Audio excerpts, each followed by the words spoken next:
first candidate could come to the podium, please. And then you can trash can.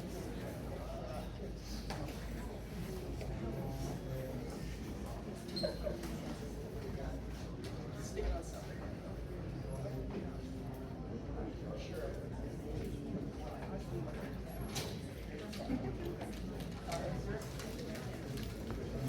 And then we'll start with your 3-minute opening statement. You can begin whenever you're ready. Hey.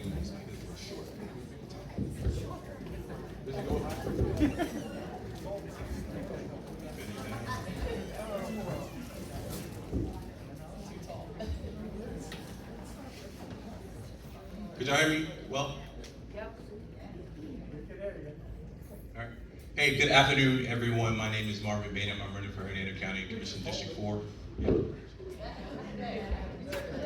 My name is Marvin Bainham. I'm running for Hernando County Commission District 4. I'm a Christian, husband, father, firefighter, and conservative. Over the past 3 years, I have developed an intimate connection with this community. And this county and its citizens have given me more than I can ever imagine. I am forever indebted to this county and its citizens. A lot of the problems affecting our community have not been addressed. It's overdevelopment, rising taxes, lack of accountability and transparency, and our budget. I'm running to finally give everyone in this, all Hernando County citizens, a competent, a thorough representative that will always listen to you and all your concerns. I will fully be responsive, and really let's get our county back on track and address the pressing needs of this county. Now you will probably see PACs and texts attacking me. It's the reason why they are attacking me. For the second time, it's my second time running. The PACs are afraid to lose control. And they're not really after me, they are after you. So I'm fighting hard every day to salvage my reputation and really introduce you guys to the real Marvin Bainham. Now I'm fully accessible. You can reach me anytime. I'll give everybody my cell number, 352-803-4353. Please give me a call if you have a question. I will always respond and be available to talk to you. But on August 18th, it's one choice to vote for county commission. And I promise you, if you elect me, Marvin Bainham, I will never let you or your families down.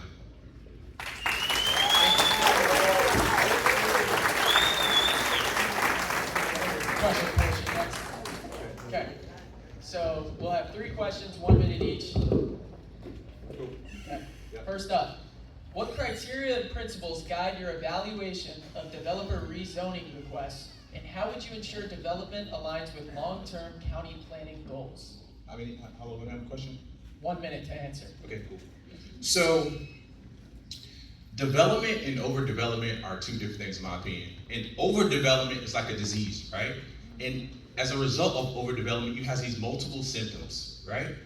Failing infrastructure, rising taxes, threatening to our natural resources. So if we're trying to really address the disease of overdevelopment, that's where we start, you know? And everyone says, you know, we are infringing. I'm a firm believer in the Constitution, and I do believe in private property owners' rights. But some of these rezonings, we can have the developer have more concessions to ensure that the development that we are approving is respectful and is aligned with the growth and development of our county. Thank you. And next up. What role should county government play in assisting homeless and at-risk veterans, and what specific programs or partnerships would you support? Good question.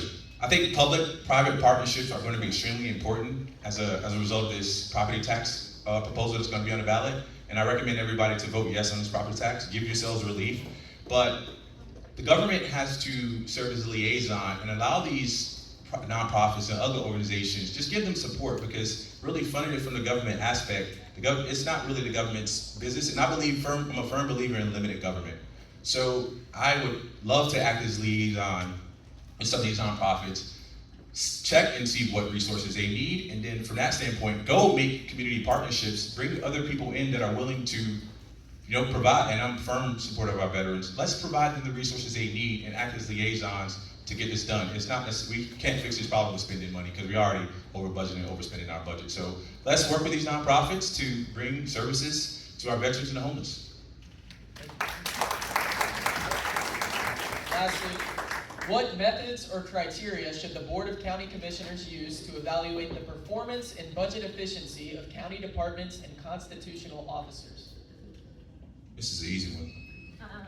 The county, at my house and at your house, you guys live within your means. Currently, right now, a lot of families in this county have experienced rising prices in groceries, rising prices in gas, and rising prices in just everyday, needs. And for some reason, the county is all of a sudden going to cry broke when this property tax amendment passes, saying they don't have the money, right? Well, I don't know about you guys, but when I don't have the money, I budget. I live within my means. Maybe that means taking one less vacation. Maybe that means one time less eating out. The county has to understand that they can only increase revenue by two ways: raising taxes and bonding the debt. And if we don't have the ability, the citizens of the county cannot afford it. And I'm standing firm. I will go line by line, very scrupulous on this budget, and be very transparent. If there's any inefficiencies, I will bring it to your light and verify that we are spending properly, like it's our money. Okay. And then now you can proceed with your 2-minute closing statement. Okay. So, what'd you start? You start over? Yeah. Start it over. Yeah. Okay. Good. So about 12 years ago, we all got kicked out of our house, right? And the county bureaucracy, the establishment, and the developers moved into our house. We've had flooding, we've had rising taxes, we have failing infrastructure, and we're all sitting on the lawn watching this through the window, watching this go on in our house, right? We're reasonable people, right? We knock on the door and say, hey, could we get our house in order? They slam the door in our face, right? But I'm gonna tell all of you, on August 18th, we're gonna kick in that door. I'm gonna allow you to come back into your house, we're gonna clean our house up, and we're gonna restore our house to the home that we all love and raise our families in Hernando County. So on August 18th, this one guy gonna vote for it to give you your house back, and that's Marvin Batum. Mr. Hogan, please come to the podium. Then you can begin your 3-minute opening statement whenever you're ready.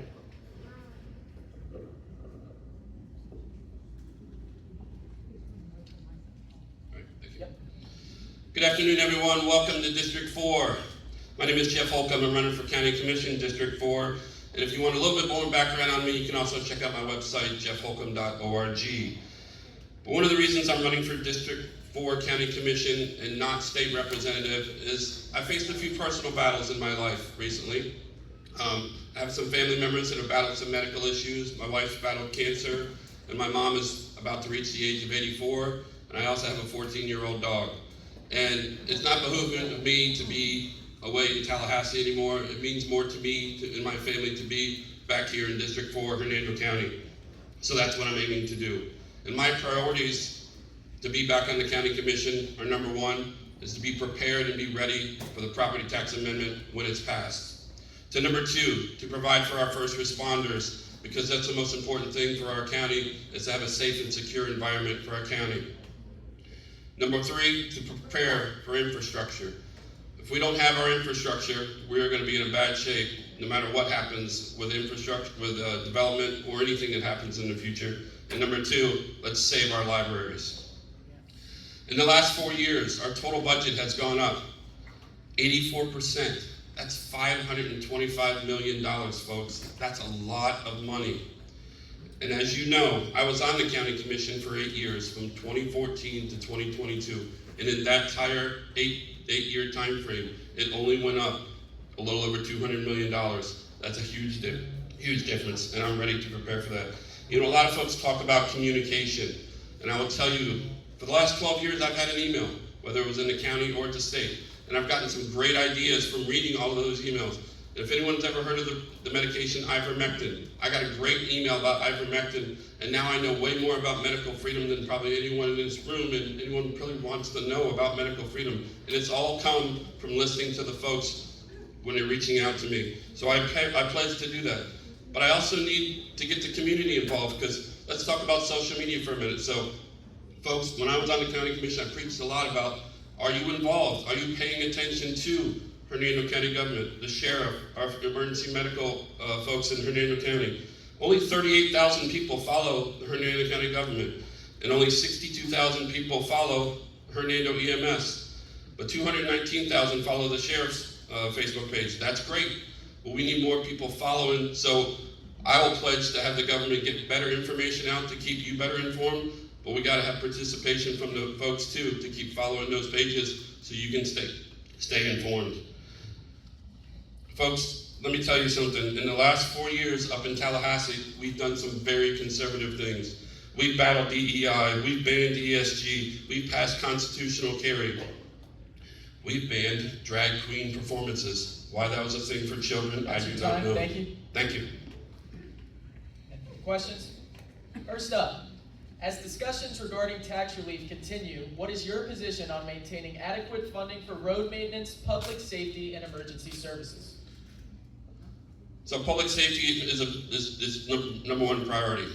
And as someone who's been in Tallahassee and has that experience, we can talk to Tallahassee, we can talk to our state representative, our state senators to ask for appropriations to aid the county in those things. So for infrastructure, I brought back money to deal with flooding. I brought back money to aid the situation out in Hernando Beach, to aid the situation in Ridge Manor, to aid our airport and their infrastructure and their needs out there, and our first responders and what they're trying to do, because right now, almost all of our first responders, whether it's police or fire, for almost everything they do, they need training, they have to leave the county right now.